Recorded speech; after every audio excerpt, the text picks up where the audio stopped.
Congress leader साहब, माननीय अजय वर्मा साहब, आपके पास आना चाहेंगे। वर्मा साहब, सबसे महत्वपूर्ण बात है जिस तरीके से तमाम चीज़ें निकल करके आ रही है, केंद्र में बीजेपी की सरकार है और सीधे तौर पर आरोप यही है कि सरकारी एजेंसियों का दुरुपयोग किया जा रहा है। दूसरी तरफ कार्यकर्ता इन तमाम हमलों का शिकार हो रहे हैं। चुनावी तारीखों का ऐलान हो गया है, व्यक्तिगत चुनाव होता जा रहा है। जिस तरीके की बयानबाजी सिर्फ भारतीय जनता पार्टी का ही जिक्र करूं ऐसा संभव नहीं है। टीएमसी के तमाम नेताओं के बयान भी ऐसे आ रहे हैं। खुद ममता बनर्जी का जिस तरीके से बयान आया, उसके बाद में बीजेपी नेताओं के बयान आए। जिस तरीके से चीज़ें निकल कर के आ रही है, और अब कांग्रेस को इस परिप्रेक्ष्य में अगर देखा जाए तो लेफ्ट के साथ आकर के आप तो खुश हो लिए, लेकिन दक्षिण भारत से उम्मीदें हैं आपको? क्या पश्चिम बंगाल में जिस तरीके से राजनीतिक परिदृश्य से आप गायब हो रहे हैं, किस तरीके से देख पा रहे हैं सर? देखिए कुमार राकेश जी, ये बंगाल की धरती माता दुर्गा की धरती है, काली की धरती है। ये भारत के एक अभिन्न अंग है। लेकिन यहाँ असली टैगोर साहब की धरती पर नकली टैगोर साहब पहुंच गए हैं। पहले देश से झूठ बोला गया, 2 करोड़ नौकरी देंगे, तो 2 करोड़ की जगह पूरे 7 साल में 14 करोड़ से ज्यादा छीन ली गई। सारे लोगों को पता है। फिर कहा गया कि 15 लाख देंगे, वो नहीं आया गया, वो चुनावी जुमला बता दिया गया सदन में। फिर कहा गया कि नोटबंदी करके आपको जो है मालामाल बना देंगे, तो देश बर्बाद कर दिया। फिर 28% जीएसटी गब्बर टैक्स लगा दिया। अब किसानों के ऊपर 3 काले कानून लगा दिए। तो ये हिंदुस्तान की जनता ने देखा कि विश्वास करें तो कैसे करें।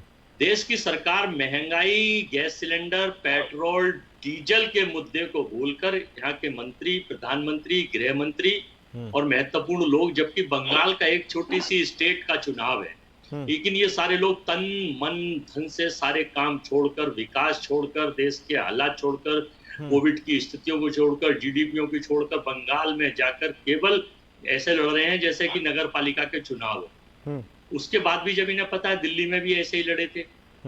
दिल्ली में क्या इनकी गति और दुर्गति हुई थी पूरे देश ने देखा। 700 से ज्यादा करोड़ रुपए खर्च कर दिए दिल्ली के चुनाव में। 700 से ज्यादा बीजेपी के बड़े नेता लगे और 7 सीट आई। बंगाल की जनता पर अब ये तय हो गया है कि जो काला धन नहीं लाने वाले लोग, जो गैस सिलेंडर को 800 रुपए में देने वाली सरकार, जो भगवान को भी आके बंगाल में बांटने का काम करे, ये माँ बंगाल जो है महिषासुर मर्दिनी, एक महिषासुर राक्षस और उसका समूह हुआ करते थे। तो माता दुर्गा ने जब उसने कोशिश करी थी उन पे हमला करने की और उनको गलत निगाहों से देखने की, तो जो भी बंगाल को गलत निगाहों से देखने की कोशिश करेगा, वो कोई भी हो, जो भी महिषासुर के रूप में वहां आएगा, माता दुर्गा उसका वध कर देंगी। ये बंगाल की धरती बड़ी मशहूर है, काली जादू के लिए भी मशहूर है। अब पूरे देश को ये पता है, 136 करोड़ लोगों को ये पता है कि कौन महिषासुर है और कौन माता के रूप में है। देखिए ममता दीदी का तो वहां पर एंटी इनकम्बिनेंसी 10 साल पूजा शुरू हो गई है, चल रही है, लोगों को पता लगे। पूजा शुरू हो गई है, मेरे पास सूचना है उस बात की जी। दूसरा, कांग्रेस पार्टी और बीजेपी की सरकार के पूरे देश में 7 साल में जो हालात बिगाड़े हैं, जीडीपी के मामले, महंगाई के मामले, वर्ल्ड हैप्पीनेस का मामला, भुखमरी के कगार का मामला, आर्मी के मामले में, पाकिस्तान के मामले में, चाइना के मामले में, हिंदू मुस्लिम के मामले में, विभाजन के मामले में, देश की एकता अखंडता से समझौता करने के मामले में और महंगाई के मामले पर, तो इन सारी चीजों पर लोगों ने मन बना लिया है, बोल नहीं रहे। हम लोग, हमें जरूरत नहीं, हम जनता के टैक्स का पैसा ये जो बर्बाद कर रहे हैं, 17,000 करोड़ का जहाज खरीद लेंगे 2-2, उसके बाद संसद की तैयारी कर देंगे। लोगों पे पैसा नहीं है। कोरोना में हमारे 1,10,000 से ज्यादा लोग मर गए और 1 करोड़ 10 लाख से ज्यादा हमारे लोग तो हो गए इसमें बीमार और 1.5 लाख से ज्यादा लोग इसमें मर गए हैं। लेकिन साहब ने कहा था, मित्रों 18 दिन में युद्ध जीता जाता है महाभारत का, हम 21 दिन में कोरोना को भगा देंगे। लेकिन उसके बाद भी ये जुमलेश्वर महादेव की वैक्सीन भी पहुंची है, वैश्विक स्तर पर वैक्सीन भी पहुंची, उसका भी जिक्र करना चाहिए आपको।